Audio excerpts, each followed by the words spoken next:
Welcome to the 7 Cents Podcast, where we go beyond dollars and cents to unlock the mindset beyond the money. What's up, everybody? It's your boy Mike Macklin, aka Money Mike, the financial Thanos, because I'm snapping my fingers and I'm turning your financial problems to dust. And I'm Coach RL, your money mindset coach. Mind right, money right, legacy locked in. Guys, this is not your average financial podcast. We're breaking down money myths, mindset traps, and economic game plans. We keep it real, raw, and relevant, from micro money moves to macro financial shifts. This is a 7 Cents podcast where your mind meets your money. All right, so let's talk about the Concorde. The Concorde was a joint Anglo-French project to develop a supersonic airline, which was developed in the 1960s and was retired around 2003. Now, after a fatal crash. But let's go over the key facts, right? So it was a joint venture between British Airlines, so British Aircraft Corporation, and Aristotle, which is a French airline. It was designed to fly at speeds exceeding Mach 2. And this was supposed to be a commercial airplane, right? So the first test was developed in 1969, and the aircraft entered commercial service in 1976 with Air France and British Airways. The Concorde featured a distinct design with a delta wing and a narrow fuselage and drooped nose for landing visibility. On the YouTube, I'm going to drop a picture so people can see what that looks like. Concorde primarily flew transatlantic routes connecting cities from like London, France, New York. The Concorde was known for its luxurious interior and the ability to fly passengers at high speeds, attracting a clientele of business executives, celebrities, and royalty. So it was retired in 2003 after 2002 crash. It basically was retired because of the high operating cost of the aircraft. And then in July 2025, July 25 to in the year 2000, Air France flight 5490 crashed shortly after takeoff with all 109 occupants and 4 on the ground killed. So the cost to develop represented a significant economic loss on both sides of the channel. That's France and the British channel, with only 20 aircraft being finally built. And they say so, despite the retirement, the Concorde remains a symbol of technological innovation and a testament to the pursuit of supersonic airspeed. But what we want to talk to you guys today about is sunken cost fallacy and how much money they put into this project and how long they developed the project. We talked that from 1969 to 2003. They say, what's the rock that sank the ship? Really, what sunk it was that plane crash, but realistically, it was the economic downpour for both France and Britain. So let's talk about sunk cost fallacy. Sunk cost fallacy is a cognitive bias where you felt like you put so much into something that you just can't let it go. I think this takes a huge leap in everybody's lives to understand what it is. Because once you start realizing, hey, there are some things that I genuinely can't let go because I put too much time and money into it. When you realize that what actually has value and what is a sunk cost fallacy, then you start to understand, all right, there are some things in my life that we need to let go. So that's where we're going to start today, Mike. That's where we're going to start today. Let's talk about sunk cost fallacy. All right, let's do it, man. Let's do it. Definitely something we definitely should be taking a look at. And I really hope that by the end of this, you guys can apply this principle and really take a look at what you're doing. We're coming from a financial standpoint, but as they say, life imitates art. So you could also apply this to other things in your life. So don't just put this in the narrow tunnel vision of just your finances. Hopefully this is something that's going to help not just your pocket, but your life in general. So I'm excited about this. I'm ready to really dive deep into this and dig into this. And hopefully by the end of this, you guys will really get some value from this because I think this is going to be a fun topic. Yeah, absolutely. Hey, so tell me about this, man. So what's the worst financial decision you ever had had that was like sunk cost fallacy, and then how did that impact your long-term strategy? Okay, I'm gonna use something more recent. I started to use something generic, but I didn't want to do that. I want to use something more recent. If you don't know already, I'm a personal financial coach. I specialize in a six-step system that is going to help you basically achieve financial success. Now, that is going to be based off of your own picture of what financial success is, but that is the overall goal, is to get you to that finish line.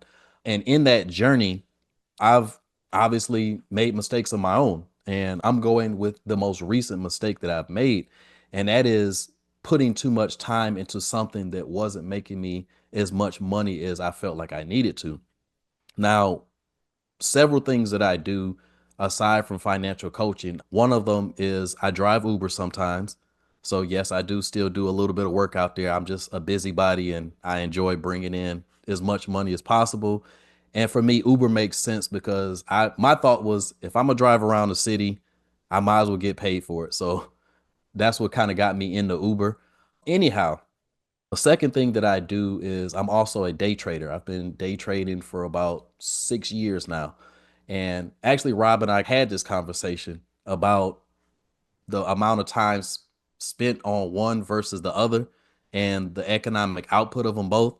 So I'm going to put this guy in front of you guys. And the main value I hope you guys get from this is no matter how far you get along the process, you can still make these mistakes. So we're financial experts and we still make mistakes like this. So I want you guys to understand that, listen, nobody's perfect out here. So if you're making these mistakes, look, you're not by yourself. So, anywho, so again, for a while, I was driving Uber like almost full time, like 8, 10 hours a day sometimes, because the money was a lot more than what I expected it to be. When I initially came into it, I was like, okay, if I make about $800 a month, then I'll be okay because it's a nice little piece of money for what I'm doing. But my first week of doing Uber, I made shoot almost 2,000 in that week. So I'm like, oh shoot, this is actually all right. But anyway, I started driving Uber and it started wearing on me. Just how long I was out there, I started getting tired. But I'm like, but I like the money. You know what I'm saying? But then I started looking at other things I was doing and how much time I was spending in that. So that's where the day trading came into the conversation. I'm like, okay, I can sit down and day trade for, I typically do 90 minutes a day. That's like the max I'll do. But I can sit down for that 90 minutes. And I've had days where I've made $2,000, $2,500. So I'm looking at that comparison. I'm like, wait a minute. I drove Uber all week and made $2,000. I sat down for 90 minutes and day traded and made $2,000. So I'm like, hold up, a week versus 90 minutes. Why am I driving so much Uber when I can focus in on this particular portion? And that's what really made me think of this concept is okay, how much time do we burn because the money's coming in? Because maybe we're afraid to pivot and do something else that could exponentially change that. And so for me, that was a huge aha moment. And the funny part is, again, me and Rob, we talk quite a bit about different things, business, life, everything.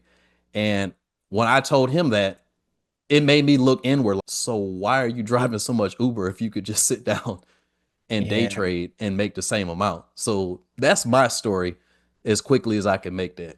Yeah, and I got one too, and and it was for me really being a hard head. When I got into day trading, I was day trading crypto and I was day trading stocks at the same time. I had really my biggest mistake was I was new to the game and I was really in over my head and trying to manage my portfolio. I started to get into meme coins which are extremely risky. And then I got some advice from another good friend that was a crypto trader, and he was really hard on this meme coin called Extreme. And so initially I put a little bit of money into it, probably a couple $100, and then the coin went down a little bit. So I figured, hey, buy the dip. So I put a couple of hundred more bucks into it. Then it went down again. And then it basically, probably within 2 weeks, crash, and even after the crash, no, this is like true sunken cost fallacy. Even after the meme crashed, the coin crashed, I was still like, hey, I put almost thousands of dollars into this project now. I can't give up on this project. Now, mind you, if I would have did the fundamental analysis of the game, the coin was basically worthless. But I, in my mind, believe with no research or evidence that this coin was going to skyrocket back up, which is absolutely wasn't the truth. To this day, the coin is dead. But continued to put money into the coin. It was just the most ridiculous thing I ever did. But again, I went, got more educated, and I learned about a lot of these biases. And I realized that this shit is real. Like, it's real. Like, you can get stuck because you invested too much into something, and you will not be able to walk yourself off of the ledge, and because you are committed to jumping, you already jumped, so you like, hey, I'm not pulling this parachute. I committed. The parachute said it was gonna pop. It's crazy, and a lot of us think this way, right? It's not just a it's not just a let me lower my hand real quick. It's not just a concept that resonates with a few people or people who don't understand it. Like, it is a real part that's embedded in you. So you have to be able to recognize it when it happens and then self-regulate. That's basically what it is, a self-regulation. Use that self-regulation tool with the knowledge that you're learning right now. Yeah, but it was a tough time. But after well, let me take a step back. After reading the definition and learning the definition as I was going through the CFP program, because they go over a lot of biases that you have, because sometimes you have to deal with clients. That's the biggest part about being a financial advisor is you have to deal with clients and their biases. And so not only are you a money guy, you're a god doggone therapist. So now, This is now I facts. have to, This is facts. yeah, now I got to walk you back from what the hell you think you know, and then give you solid proof and evidence that just because you saw Blockbuster take off from 2000 or oh, let me back that up from 1998 to 2003 doesn't mean that Netflix is going to take off and have the same effects just because they're related and similar, right? That's a whole nother show. But at the end of the day, people have those types of biases that they will not move off of. So you just have to educate them. And this is one of those things, man. It's called sunk cost fallacy. Google it. Like, it's a really big thing, man. Is it preventable? Yes. But before we get into how it's preventable, let's talk about sunk cost fallacies outside of finance. Have you ever experienced sunk cost fallacy outside of finance? I absolutely. My best example of that would just be, I don't want to get too personal with it, but a relationship I had in the past. The relationship, I'll shorthand this a whole lot. The relationship essentially took a lot away from me and I had to become somebody different just to Mm, become a part of that relationship. And it was something I was very uncomfortable with for like years and years. But I kept talking myself out of walking away from this because in my mind, a lot of factors was contributed. One, I left the city I was living in at the time to be in this relationship, to close the gap, if you will, for one. For two, the person, it was almost like a codependent thing because it felt like me being with that person, the highlight of it was my ability to help her kind of pivot out of what she was previously in into what she became after dealing with me for a while. And so that sunken cost fallacy came in. It was like, okay, you've poured too much essentially into this person to walk away from it. So it was almost like a selfish kind of thing. Okay, hey, listen, it's almost like I feel like I had to be the hero of this story and help her get to the proverbial finish line before I walked away. So every time I thought about walking away, I'm like, man, you're gonna leave this person hanging of sorts. But again, the real issue was this was taken away from me. I couldn't really pursue my business like I wanted to. I was doing things outside of character, changing who I was. And again, all behind trying to be the hero of this story and help somebody. get to a different place. So it is definitely a lot of the psychological aspects you talked about is definitely something that lended his hand into that decision. And I know for a fact that there are a lot of us out here. And I'm not trying to break up nobody. Listen, I'm Yeah, not trying to do yeah. that, but I'm just saying, if you find yourself in this situation where it's starting to take away from you or is devaluing you, you're going to really want to sit and take a step back, like Rob said, and really reevaluate this. Hold on now, because this is another show for another talk for another day, another show. But success comes from a certain degree of selfishness. Mm. So Fact. you have to look out for yourself first before anything else in your life. And I don't care what nobody says. It may make me paint me as the villain, but I'm telling you this from life experience. If you don't take care of yourself first, no matter what you go into, it's not going to succeed because if you're not right, it's not going to be right. It's not gonna be right. No, that's really good. And I'm gonna tell you how common that is because sunk cost fallacy, same story. But this is a good piece to transitioning, right? It was a girl and I was doing the whining and dining and giving, spending time and pouring into this person. And one of my homies, and that's why I say I'm gonna shorten the story up because it's the same as yours. I put in so much time, I put in so much money into this relationship. One of my homies said, "Why do you even like her?" And I said, "She's cute, but outside of that, I've put in so much time. That's not a reason to like somebody. I put in so much time and money." He was like, the next question was, "But what does she do for you?" And then I realized the value of my investment.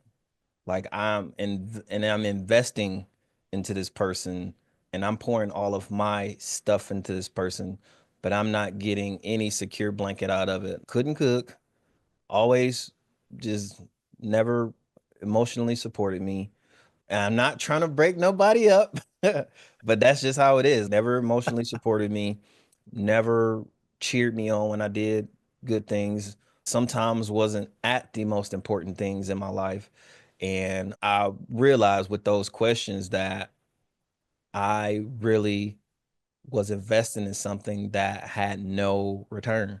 And now, from a life perspective and a financial perspective, I do use that in a lot of relationships, even if it's just a friendship. And that's another reason the way I am today, because at the end of the day, when I initiate a friendship and we met in the military, but truly met through a mutual friend who he told me about your heart. And that's what really drew me to connecting with you. But in beginning a relationship, I always try to start with providing value, and my expectation is that the value is received. Not that I receive anything else back, and maybe your return of what I've invested is different than what you would perceive, but I always try to provide value. And if you take that, what I'm giving you, and and that's how I do in my business as well. If you take that and you run with it, I feel good about it because I felt heard, I felt seen, and to me, that provides some level of value to what it is that I do.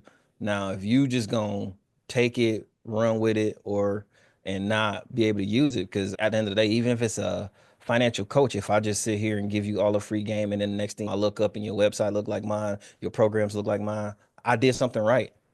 I did something that somebody else wanted. But what I'm not gonna do, what I'm not gonna do Talk to him, bro. is, yeah, is not get no credit for it. That's what I'm not gonna do. But I really believe that it's very important to be able to recognize this. Again, it's a self-regulation tool. Recognize this and then take action on it immediately. Because otherwise, the bleeding is gonna continue. So you have to take a step back. And then funny shit, funny shit. So I was actually listening to this probably 2 days ago, and it's one of my favorite songs, right? And then after listening to it, it made me think of absolutely about sunken cost fallacy. So Kenny Rogers, the gambler, right? The hook.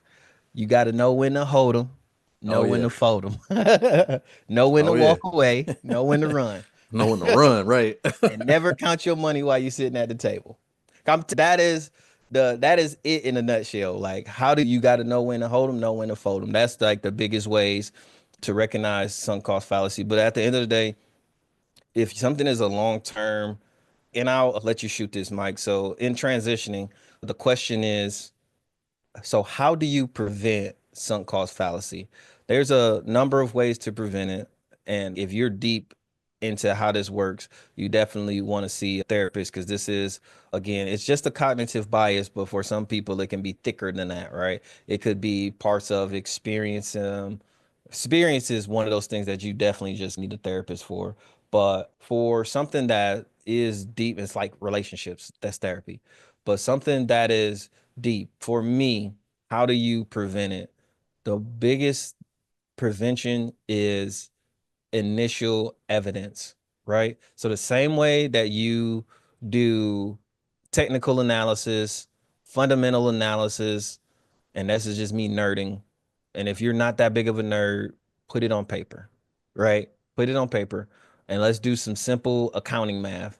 What does this thing provide me? What will this thing provide me long term? And what would be the cost if I continue to do this and it provided me nothing? Right? 9 times out of 10, the math will math. Even in relationships, you start writing down what does this person do for me? What do I do for this person? Of course, we want to account into emotionally. The biggest part of this, though, Mike, is can something else provide me what I'm looking for that this thing provides me. Right. Whether it's a stock or a meme coin or a person, is this the only tool or person that can do this for me? And I get the expected return for my investment because you have an expected return. If I do this and this, I'm going to get this and this. Is there something else that can provide me what I expect out of my return? And I'm going to get off my soapbox from there. But I like what you said towards the end because it is in line with my thoughts on the whole sunken cost fallacy and the prevention of it or the cure per se, because you really can't prevent it. There's You can't. no prevention of this. Yeah, good point. To me, the sunken cost fallacy is realistically, like you've already said, it's a psychological thing. It's something that we put into our own heads. And I think I'm not a therapist, obviously, I'm a financial coach. But again, like you said, we got to put that therapist hat on as Yeah. well when doing financial coaching. And I specialize in the mindset of it anyway. So that's the first thing that I typically attack. But I look at the sunken cost fallacy as a issue of fear. It's almost Mm. like a fear of missing out is what makes you stay in it. Oh, that's good. Rob mentioned stocks. I mentioned day trading, and day trading is definitely a huge example of the sunken cost fallacy because you can get into a horrible trade and it's going bad for you in a negative. I've seen people and I've talked to people get into the negative of three, four, $5,000 and still holding this trade because again, it's a fear. It's okay. One, they're afraid of losing the money, and this definitely falls in line with a lot of people's financial decisions and the sunken cost fallacy. A lot of people are afraid to part with their money, and so anytime that money starts disappearing, that gets in your head Oh first. yeah. Oh yeah. That's in your head first. So now logic has gone out of the window. And now fear has come in and sat down and said, okay, hey, I'm here now. Logic is gone. It went to lunch, it's gone. Fear is there now. And so you have to recognize that. You have to take a step back and say, hold on. Because first off, fear is not based in reality. Fear is an emotion that is based off of something you expect to happen. Okay. And a survival instinct kicks in your head. And so that's all fear is. So you have to confront that and say, okay, this is not realistic. Right. Even with the financial aspect of this, you have to look at this and say, hold on, what I expected is not realistic. Or what I'm feeling right now, this may not be a realistic thing. This may be based on fear.